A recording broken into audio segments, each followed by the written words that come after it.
What am I to do? Waiting through.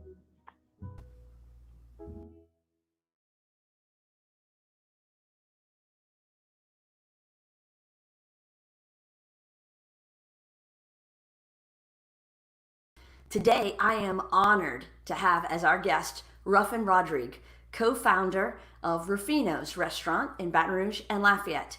I think the timing of this is great, coming off of the draft last night. Ruffin's got some fantastic college football stories. Some he might be willing to tell, some he probably will take to his grave. And we're going to talk about graves too. So it'll be an odd interview, but we're looking forward to having Ruffin and hearing some of his great stories. Ruffin, thanks for joining us. Thank you, Jackie. So, for everybody who doesn't know, Ruffin and I are in a relationship. A, he's a client, but B, it's true love all the way for both of us, I think. Absolutely. I mean, what's not to love about Jackie Russo? I feel the same way about Ruffin Rodrigue. So, before we get into you and your life and your history and your background, which is what I'm really excited about, I really kind of want to talk about what's been going on with the restaurant. Obviously, major events, venues, and restaurants have been the hardest hit through this shelter-in-place order and the global pandemic. So what's it been like at Ruffino's having to make that transition? I tell you, it's like everyone else. We're day by day. It's a new information, new misinformation, new all the things. And when it first started, the rumors started spreading about our mayor shutting down restaurants, and I was just appalled and couldn't believe it. And how could they do something like that? Da da da.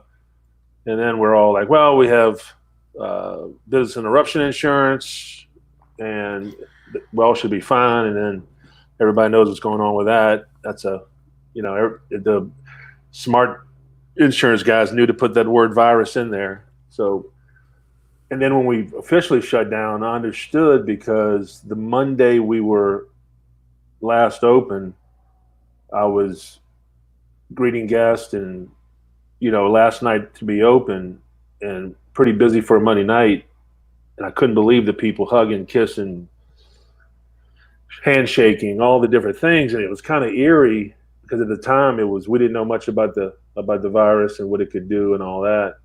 And it was kind of eye-opening and shocking to me. And that's when I kind of said, we need to shut down. It's got to happen if you want to save lives, if it saves one life. Right. It's amazing how quickly our perceptions change. You mentioned how it felt weird that Monday night. I've felt the same thing since watching TV. Seeing people on TV shake hands and hug, I have to take a second and think about it. We're already being trained that that's not safe right now. And so it looks odd. So y'all did transition to curbside, though. And how's that going with curbside delivery? It was such a small part of our business. In Baton Rouge, it was, we're in a residential area like in Lafayette. In Lafayette, obviously with River Ranch and all the homes around and all that, we do pretty good takeout. We did delivery for a while with different apps, but those are so costly. We were losing money on those. But so takeout with fine dining food is good. It's not, take out chicken shawarma or something that's real quick. And so when we started it, we were equipped for it, which we were lucky because a lot of, the Ruth Chris of the world and all those don't do takeout, don't like Right. to do takeout. And so they were just kind of hit with it and they got to order all this stuff. We had the capability to do it. We have a catering building in downtown Baton Rouge. So they helped us in Lafayette and Baton Rouge. And it was an easy transition. So, and I wanted to keep our salaried employees working. Because in the restaurant business, even though when people see a packed parking lot, as they do, at Ruffino's on the river, when people are driving by, oh my God, you're just killing it. They just think you're so rich and all. Restaurant business, the margins are extremely small because of cost and different things. People in the restaurant business not to make money. People in the restaurant business because we love hospitality and taking care of people and entertaining. So it's been good to through the transition. We're looking forward to reopening, but at the right time. Right. It's with the help, hopefully, with the PPP money, if they can help the restaurants a little bit, because it's 75%, in a time limit and all this stuff. The restaurants is most of our employees are on getting that big unemployment check right now, sitting on their couches playing Xbox, Right, watching Netflix. Yeah, and that's what I would be doing if I was 22 years old. I am doing that, and I'm not 22. And I can't stop. I'm claustrophobic at home or here. I gotta be. I'm on the road. I'm 6 feet from everybody, but I can't stop. Well, you're an active guy. You mentioned Mayor Broom earlier. She's done a lot in Baton Rouge to help restaurants. Talk a little bit about her efforts. I didn't vote. I called her and I said, I didn't vote for you. I said, but boy, I tell you, I will now. Sharon has been dynamic with her online videos of her going to local restaurants. She set up this keepbrserving.com deal where you can buy gift cards to local restaurants and to help out with the service industry, and very vocal about it in the beginning, when everybody was listening. Now, I mean, people are so over COVID-19 informed, like you said, nobody wants to hear about it anymore. So she set the precedent. I wish the mayor in Lafayette would have done a little stronger in the beginning. He's new to support local, because there's a lot of local restaurants in Lafayette just shut down and not doing takeout at all, because really cost wise it doesn't make sense, just to turn the lights on. Right. So we're fortunate enough to have had unbelievable management. Number one, especially in Lafayette, man, those guys are top notch. Chris Muffaletto and Greg Harmon, Katie Judice, and Leah Mellum, and Chef Estevan and James. They are working day and night, not only to serve the community and serve food. They are working on a restaurant that'll look brand new when you walk, but when we open up. They are painting and sanitizing and just cleaning and redoing everything. It's going to be nice. So really, really proud of the staff. Right. Hey, Ruffin.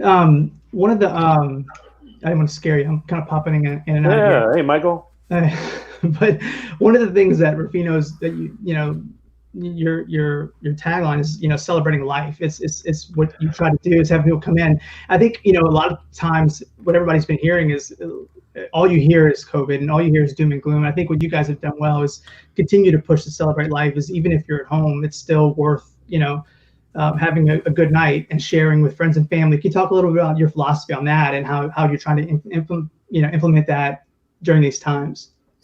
Yeah, when I got in the restaurant business, started off with TJ Moran, who's the first franchisee of Ruth Chris Steakhouse, and TJ Ribs and Ninfa's Restaurant. So many successes, but the one thing he taught me was the the hospitality brand and how to brand yourself and how to take care of everybody, no matter if it's a business deal with multimillionaires sitting there or right next to them, or a guy that works for a landscaping company. It's and celebrating life came when in our industry, celebration is everything. You have birthdays, anniversaries, retirement dinners, all these different things. So we ask people what they're celebrating, and when they just want to come out and enjoy themselves, we say, hey, let's just celebrate life. We woke up this morning and we're healthy, and so it kind of took its own form. Everybody has always had these brand moments of. I think we used to use the one every night's a memory we had on a billboard, because we wanted to create memories. We wanted to make sure every table was not just, you're not just coming to Ruffino's to eat. Food's fantastic, but it's not just about food. It's about that it factor, that word that I still can't find. And it's the energy, it's the smiles, it's the feeling you get. I like to tell people the greatest joy I have, if I can have people feel when they leave my restaurant like they just saw the best movie they've ever seen. You know, that feeling you get when you saw, Back to the Future or one of these, classic, just any classic movie that's your favorite movie, how you felt. That's how I want you to feel when you leave Ruffino's. Because you feel that energy and that you were taken care of and that you're important. And that's what celebrating life is really all about. It's about, making sure people are recognized, appreciated, and accommodated. Don't you think in some ways, and not to put on my therapist hat, but does some of that come from your early beginnings and your first job? Why don't you tell everybody a little bit about what you used to do? I grew up in Thibodeau, which is easy the Lafayette restaurant was such an easy transition because it's like Lafayette's like a grown-up Thibodeau. I mean, it's just the same culture, same people, same. And my dad was in the funeral business in St. Mary Parish, Morgan City, Berwick, Franklin, that area. And at 11 years old, tried to play baseball, and I was terrible. And my dad was a former football player and all that. And he just looked at me and said, you want to come to work or you want to goof around? And at the time, ADD wasn't a thing, but trying to sit in a dugout in a baseball game with what I have or whatever, the ADHD. No. Oh my God, I could not stand it. So got into the field with my dad, would get up every morning at 4:00, drive to Morgan City, put a shovel in my hand and actually dig burial sites and graves in the summertime in Morgan City, which may be the hottest place on earth in the summertime because it's underwater. Right. And learned a lot of culture. The two guys that had that I worked with, ex-convicts, these two beautiful black guys from Morgan City. One of them named Sylvester. The other one was June. Sylvester Hayes was one of them. June didn't have a last name. I just didn't. He was just June. But I learned so much from him, culture and stories and everything about them. And then when I was either 12 or 13, a couple of kind of aha moments when I was in handling funerals. One, there was a bad, I think it was a helicopter accident or something, but and I accidentally walked into the embalming room where the bodies were, and I saw the tragedy and the death, and then I saw the families afterwards and the sorrow and the heartache. And then about a week later, there was a Vietnamese funeral in the area, and the passion when I lowered the body and I saw the wife of the husband jump on top of the grave, and then the daughter jump on top of the coffin, and as it was going down, and the tears and the screaming and the sorrow, it was kind of a life-changing moment for me.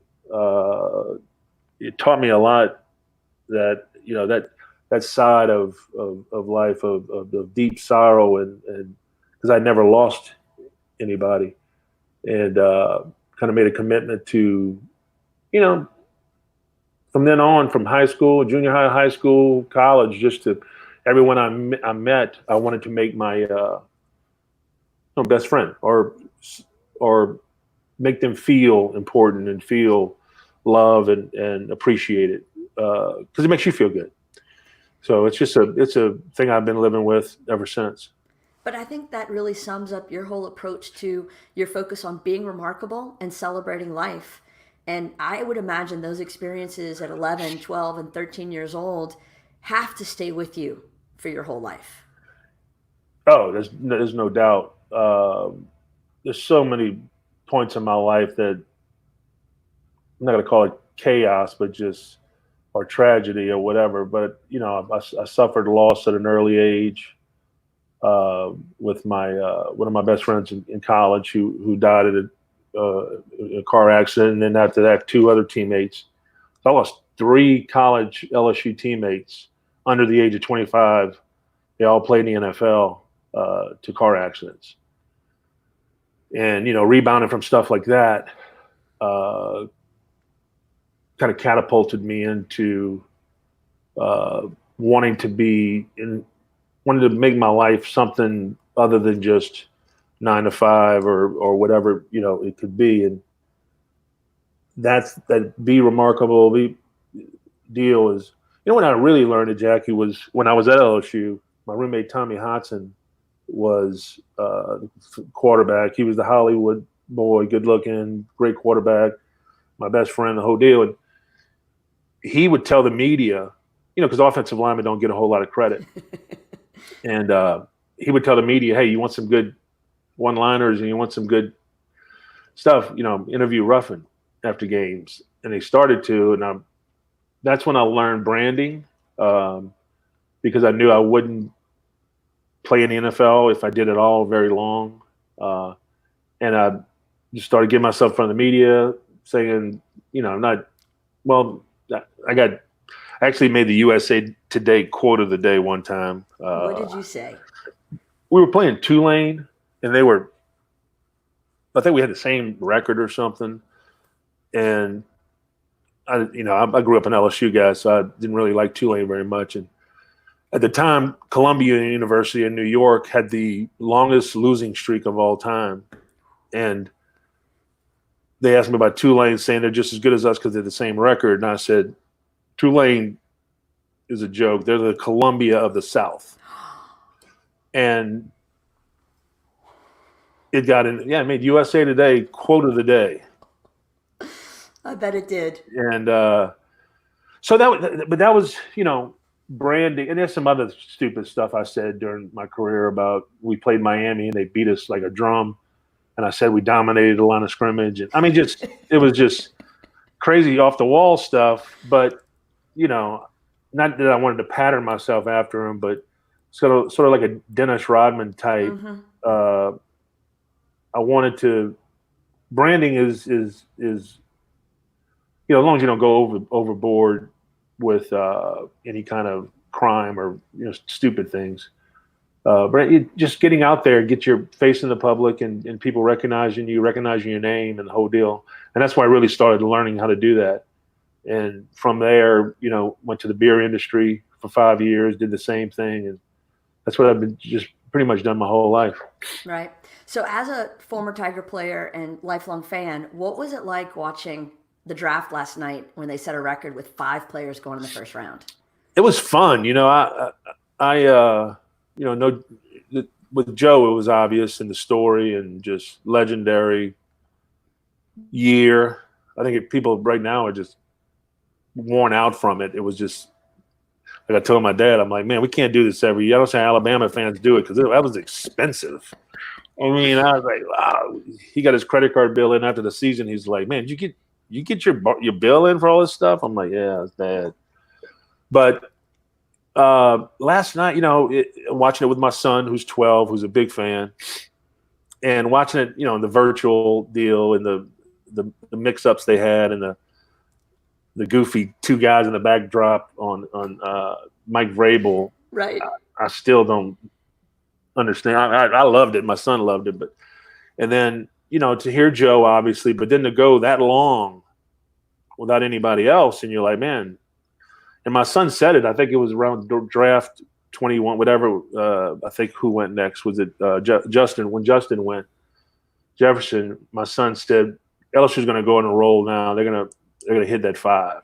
Well, going to the last pick, I'm sitting there looking at it, and I told my son, I said, they're going to take Clyde. I'm the biggest Clyde fan.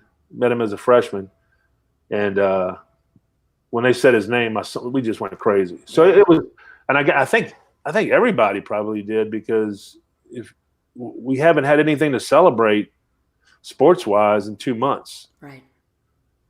And to see Patrick Queen, a kid from Livonia, Ventress, Louisiana, who before the season didn't even know if he'd be a starter.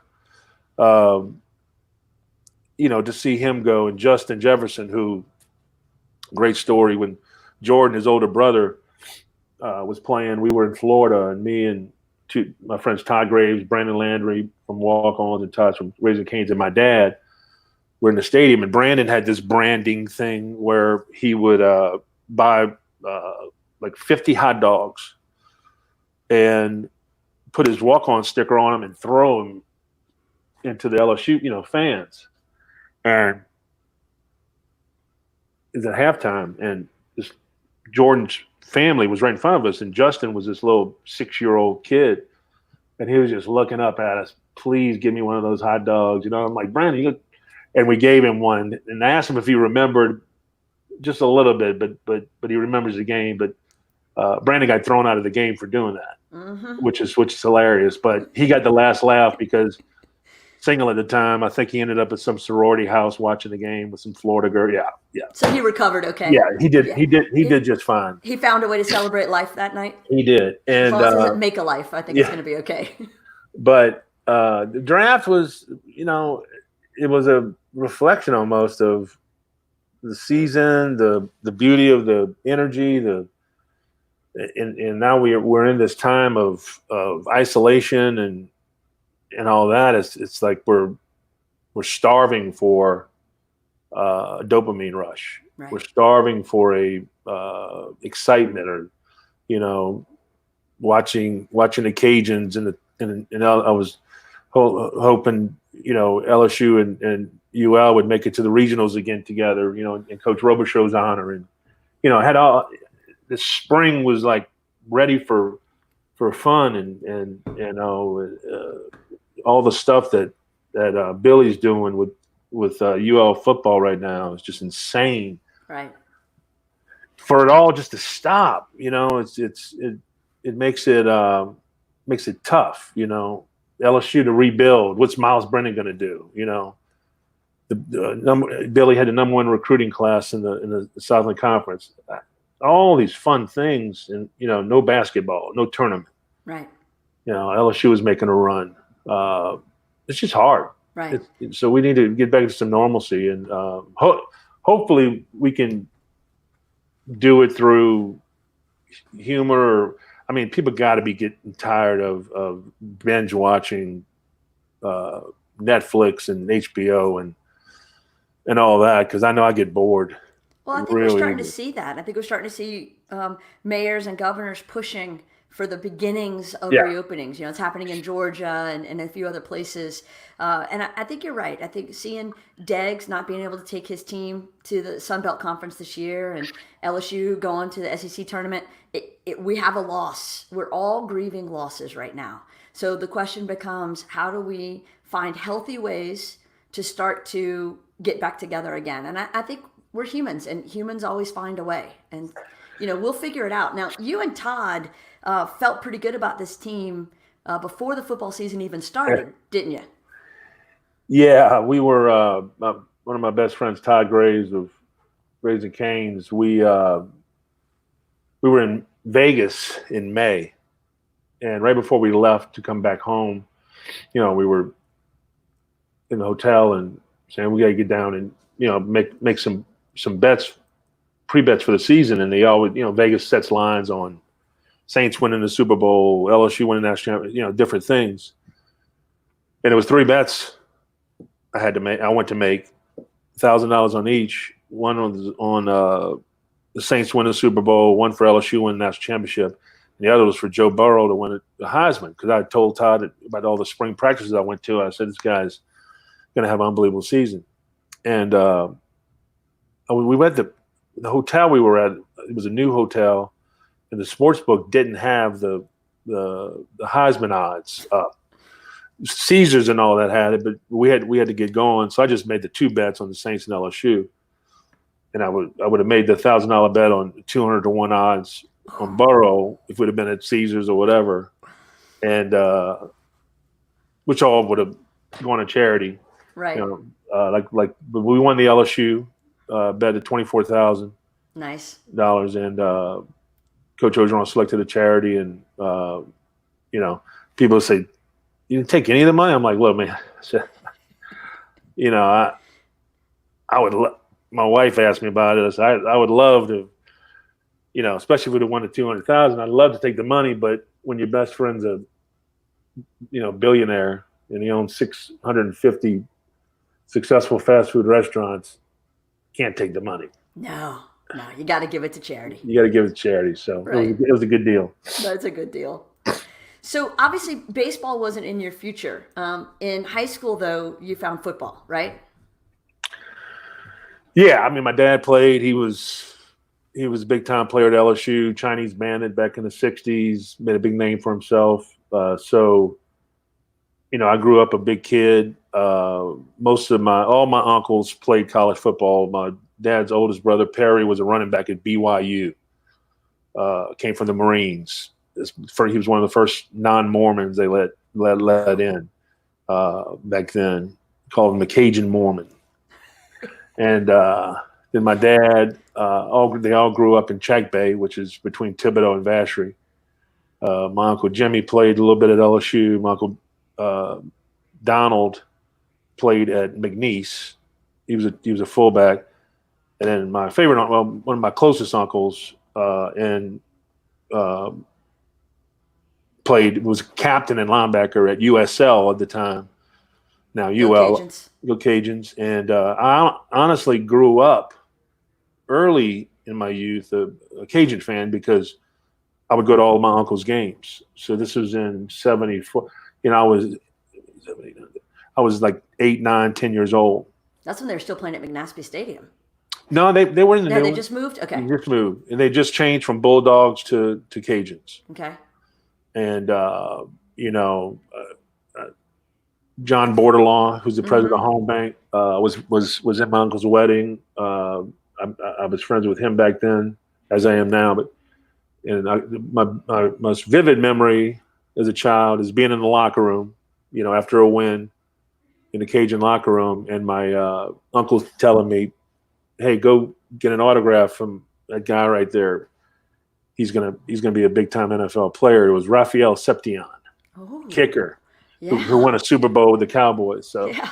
That was my first autograph, and big Cajuns fan. But then, you know, it was hard because when I was, you know, I got big and strong and was a pretty good defensive lineman in high school and had the strength to play, you know, at a big time school. And I was recruited pretty heavily, mostly by smaller schools, but LSU, you know, offered me. And one of the hardest things I ever had to do was tell Coach Sam Robertson that I was going to give LSU a shot. Right. And, you know, his son Andrew is in one of my business groups, and I see his dad, Coach Sam, all the time from UL. And we talk about it. He came to Thibodeau to one last push, the last day for me to be a Cajun, and I just told him, I was like, I gotta give LSU a shot. You know, it's a dream. And he understood, but it was hard. And he had some great teams. They had a great run. I'd have had fun either way. But I'd probably be in the oil and gas business right now if I'd married some rich oil and gas girl and have that up and down life. Kind of like a restaurant life. Yeah. And so football was easy for me. Right. And it was mainly because understood the game. They moved me to offensive line. I worked hard, and I just had God-given strength that, an ability to run and do different things that made me a decent player. And I had a lot of great teammates. So it was fun. What's your favorite memory from the play-in days? I forgot her name. No. The girls were that was pretty good, because when you have a roommate like Tommy Hodson, who looked like a supermodel, and every SEC team would go there, the girls would go crazy and would go out to Murphy's or the bars and all that, and it would just be like a swarm of women. I'm just sitting there, you know, picking the seconds and the thirds. My best memory as a player, feeling, was probably, it's the most famous game we played in. There's two that really stand out, and both are obviously our biggest rivals. Auburn was the first one in Tiger Stadium, and everybody knows it as the earthquake game. Mm-hmm. This defense of Auburn's, I think all 11 starters played in the NFL. They were just an amazing team, and we just couldn't do anything the whole game. And then the last drive, they were worn out, and we went down and scored. The famous play, timing to Eddie Fuller. I made the joke because if you don't watch the video, I'm the only one on the ground because I got beat around the corner, and I'm the only one that actually felt the earthquake because I was on the turf, and it's a good laugh. And then there was a couple of moments. One, we played at Alabama in 1988, and they were favored in the whole deal, and we were down 15-16-0. It was tough. And then all of a sudden we changed our game plan, started running the ball more, and we ended up coming back and winning the game. And there was so many different little stories in that game, from me and my buddy Jim Hubett's, when we were going in to score, there was a TV timeout and we're in a huddle, and I started singing I Met With You by Modern English, I'll stop. And Jim was like, we're dancing and singing, and the Alabama players are looking at us like we're absolutely just crazy, Right. Just one of those moments. And then on the way in at halftime, I was so fired up because we were coming back. Their mascot's an elephant, and I punched the elephant in the nose, and he went flying back. So I got a letter from the SEC on that. Oh, I bet you did, Roll Tide.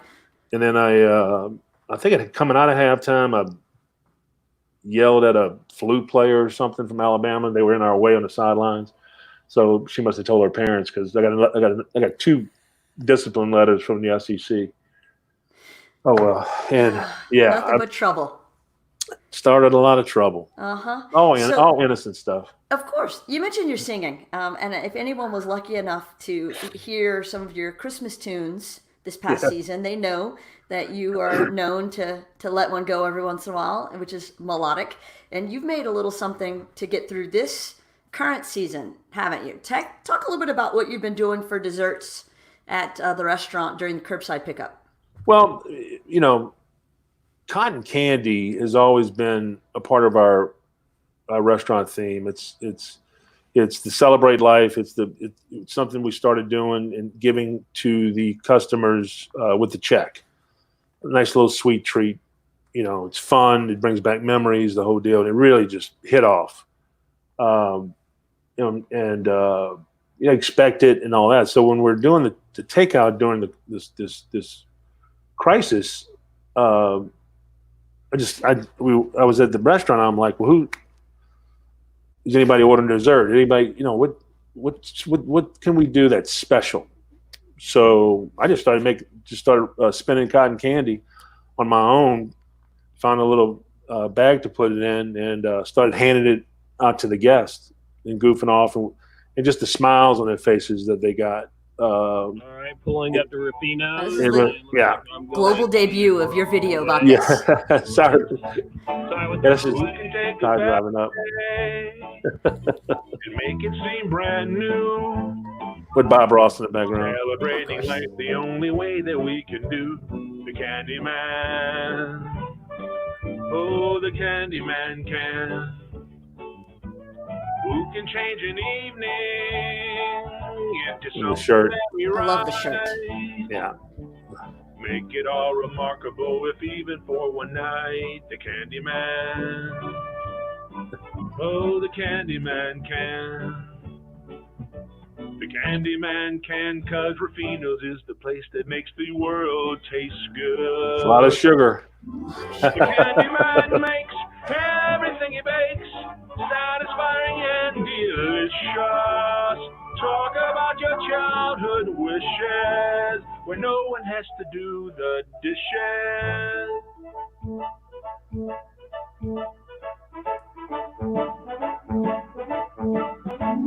Who can take tomorrow and whip it into air? Sprinkle it with sugar like you just don't have a care. The Candyman. Ooh, the Candyman can.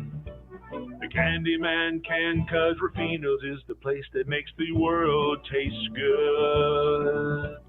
From everyone at Ruffino's, I want to thank you for your support, and we look forward to seeing you all again soon. Until then, remember to celebrate life every chance you get, one cotton candy at a time. Yay! Ruffin, I love that. That is awesome. I'm glad you do. I do. As most people know, you look at yourself on video and you hear yourself, you're like, yeah, the singing was something that I've been singing happy birthday and happy anniversary in the restaurants for 22 years. An operatic style, people love it. The whole restaurant, you know, a lot of them can hear and all that. Always made it fun. A lot harder singing into a mic and at a different level, I'll tell you. Especially with Michael Russo in your ear telling you how to do it better.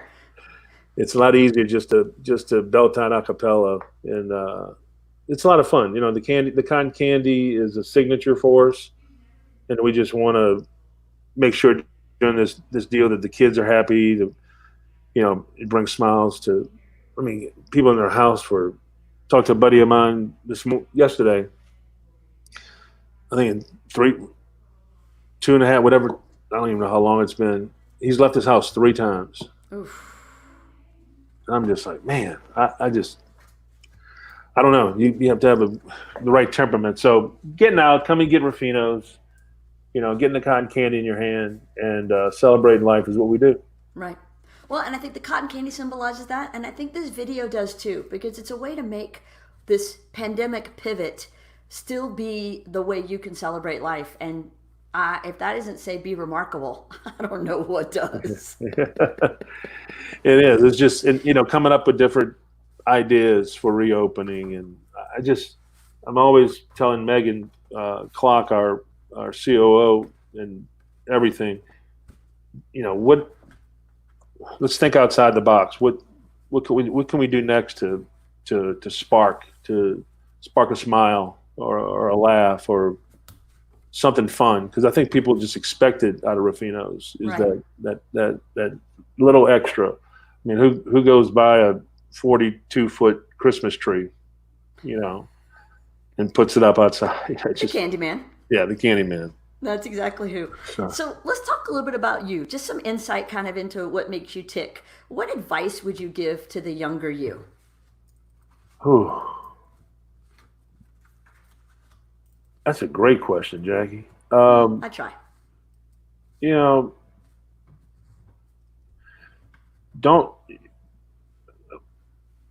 know, money and happiness. You know, you always say money can't make you happy, this and that, and you go through life of you know, trying to make a living, and some people, you know, you want to go be a trial attorney because it's about the money. You know,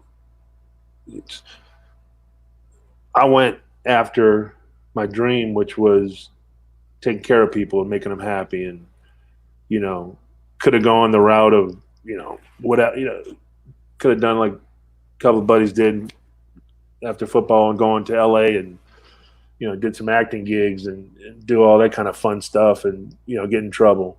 But if I gave myself any advice, I would say be a little more conservative with you know, take life a little smaller bites out of different things and not be so anxious to grab the big pie.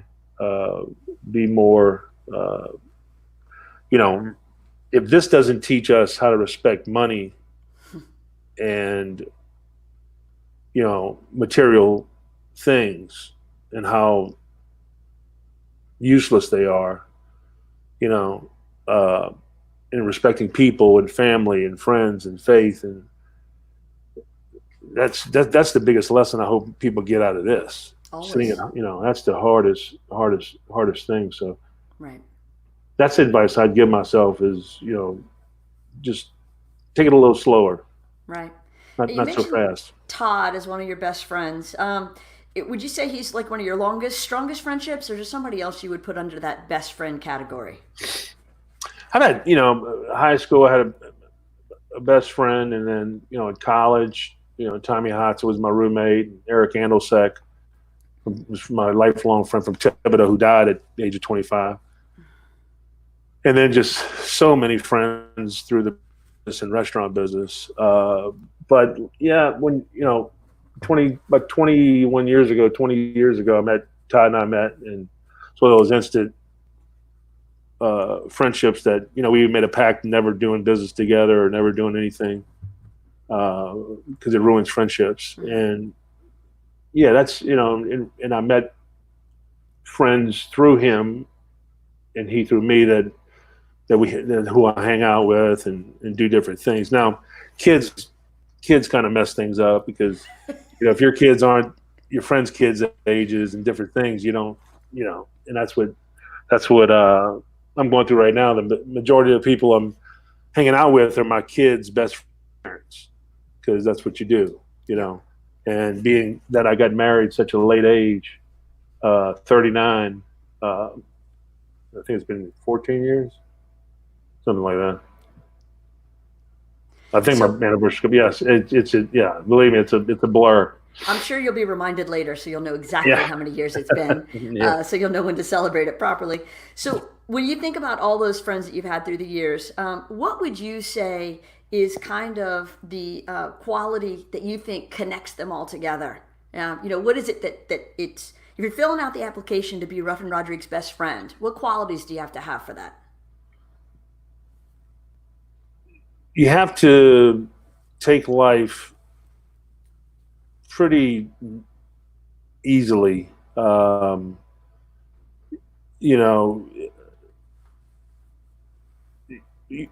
forgot to mention Gordy Rush. Sure.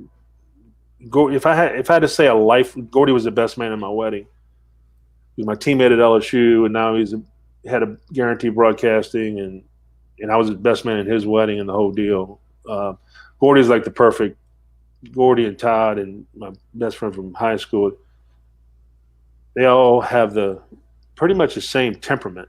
I used to tell people, I think you can walk up to Gordy, punch him in the mouth, and he would just say, "Why'd you do that?" Where I would body slam you and, laugh around and stuff. So I guess it's the temperament. It's just the good listeners and guys that just understand that I'm a foxhole guy. If I'm next to you in a foxhole, I'll take a bullet for anybody that respects me and my brand, whatever it is, my culture and what I like to do, which is just, I still haven't figured it out. It evolves every day. I think that's part of it. And I think that's part of why your business is successful, is because it evolves every day. I think about, especially in Baton Rouge, and the pictures you have up on the walls all around the restaurants of people who are celebrating life there and being remarkable. Tell me about some of the greatest, either most famous people who've walked in the door, or some of the greatest celebrations that have happened that you can talk about publicly. Yeah, I'm actually co-writing a book right now on a lot of my stories and different things about connections and different things. I don't know if it's ever going to be finished, but it's a lot of fun telling stories. The first big star to come in was Jessica Simpson and her husband, Nick Lachey at the time. She was filming Dukes of Hazzard. She was on every cover of every magazine. She was literally probably the most famous. No, I don't even know, outside of that acting job and a couple of songs, she was just famous for being on cover magazines. And she came in the restaurant quite often. And there was this one night where her and her husband, Nick, good looking kid, I think he was a part of the Backstreet Boys or something. 98 degrees, but you're 90 close. degrees. Yeah. He all the girls would just go crazy. I mean, really a beautiful, beautiful kid. And he's a USC fan. And at the time, we had just won a national championship, and I had the crystal ball. That's another story, but the actual crystal ball from the national championship, the replica. But yeah, well, Okay. LSU had two, but they made a couple extra, and the guy got fired from Waterford Crystal. It's a long story, but I had it, and Nick and I were talking about USC, and that he's a big USC fan. And then when they were sitting down later on, I sat down with them, and I noticed they weren't really getting along, or it's just kind of an awkward situation. And I went in the back and I Googled just information about, just to try to I wanted to see, talk to them about the connection thing. Mm-hmm. Is what the book's about. And I saw where their wedding was like a Waterford Crystal wedding. Everything was Waterford Crystal. Da, da, da, da, da. So I said, perfect. So I went out, I got the ball, and I sat right between them, and I had it where the Waterford, label Jessica could see, and then Nick knew it from the national championship that they felt that they deserved at USC, and it just started laughter and Jessica talking about her wedding and the whole deal, and a couple bottles of wine, and about an hour and a half later they were making out in the parking lot. So, but I think they divorced like 2 months later. Well, you might have saved them for a little bit longer though. So that was. When the game day guys come to town, they usually work in a dinner at Ruffino's, don't they? When they come in for game day?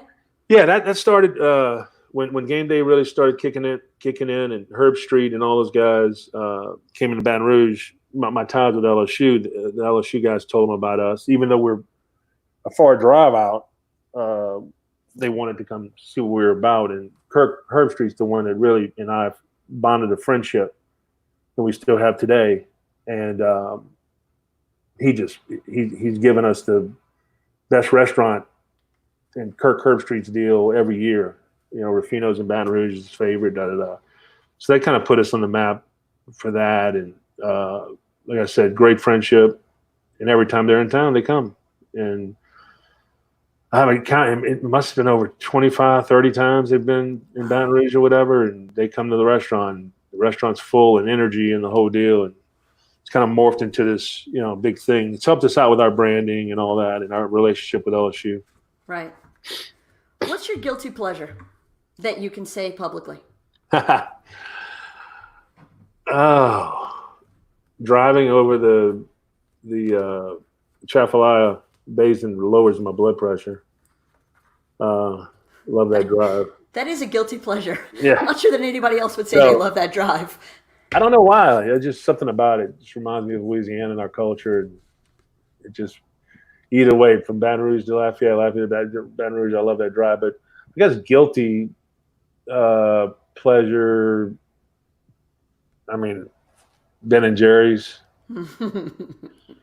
It's just stupid. It's just stupid what they've done to obesity and people and fat. I mean, it's just so good. I don't want to talk about it because it's making me hungry. But right. Yeah, definitely ice cream. My dad too. He has an ice cream problem. That's awesome. What historical event would you most like to have attended?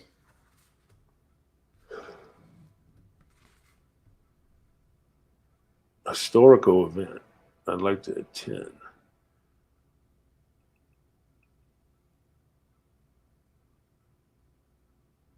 Wow, that is.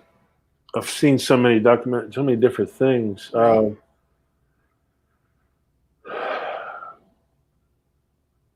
I mean, there's so many that come to mind. Dr. Martin Luther King's speech, when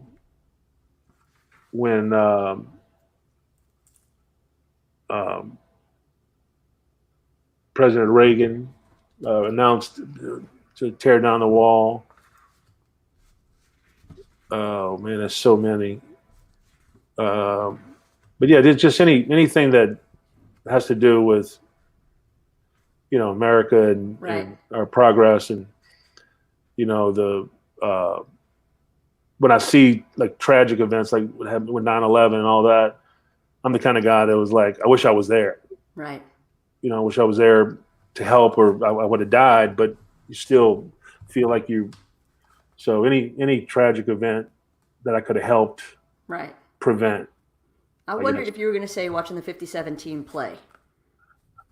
Well, from a sports, Yeah. it was a pretty boring football back then. But if from a sports standpoint, watching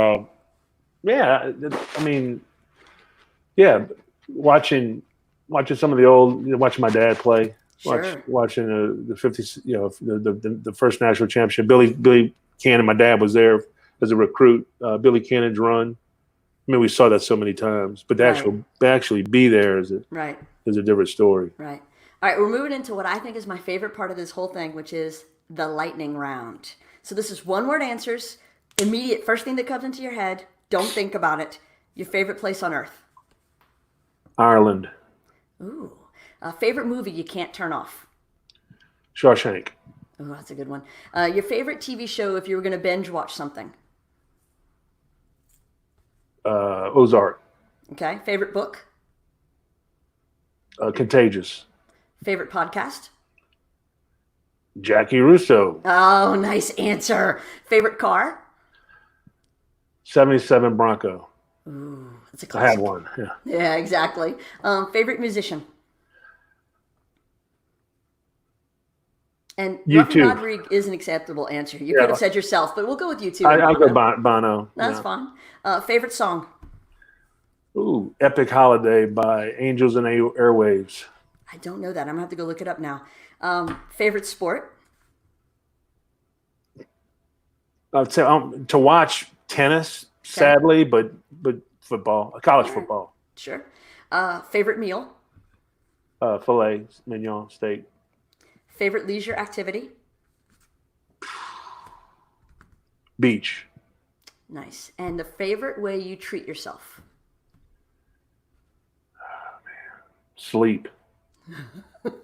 Which I don't think you do nearly enough of. No. All right, and this is the last set. These are the questions from the Actors Studio, which are some of my all-time favorites because I grew up watching James Lipton in that show. Yeah, I love it. And I do too. So this is your chance to be interviewed by the quasi-pretend girl version of James Lipton.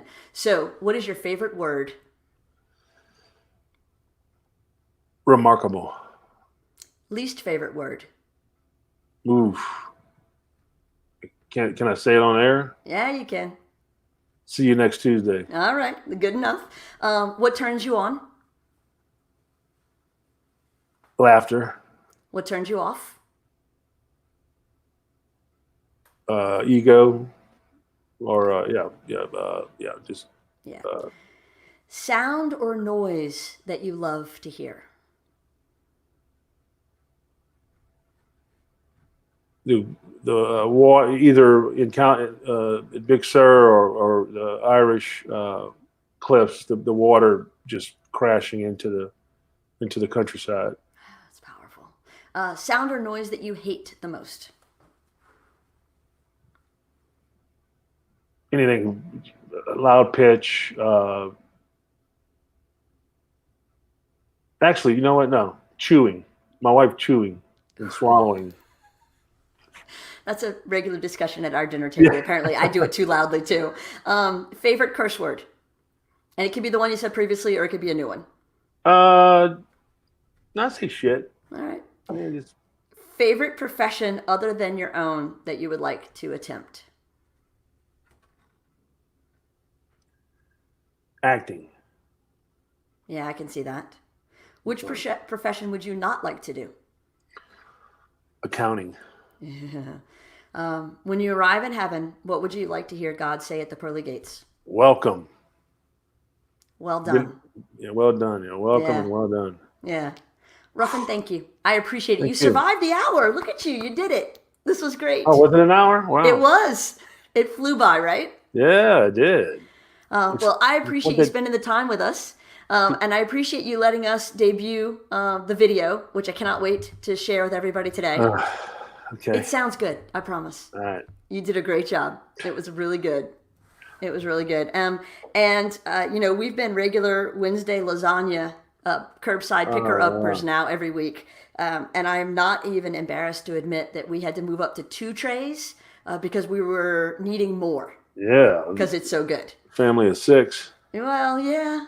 Big and growing kids too. One of them specifically, and it may not be the boy child, it may be the daddy. But yeah, we're big fans. So thank you, and thank you for everything you and everybody at Ruffino's has done to keep feeding Lafayette and Baton Rouge. Absolutely. We appreciate all y'all do for the community. Let's keep it rolling. Yeah, no, definitely. We're looking forward to getting back inside one day very soon. Sounds great. All right. Thanks, Ruffin. Thank you. Appreciate it. Good night. All right. Take care. All right, bye. And to all of you, thank you so much. We appreciate your time. We appreciate you spending the hour with us. We hope you enjoyed it. And be sure to be here next week on Monday when we will be visited by Brandon Journet, also known as DJ Digital. And he's going to talk about what it's like being a DJ in a club of 5,000 or in his living room for 15,000 as people watch him now make music online. Thank y'all. Have a great day. And we'll see you next time.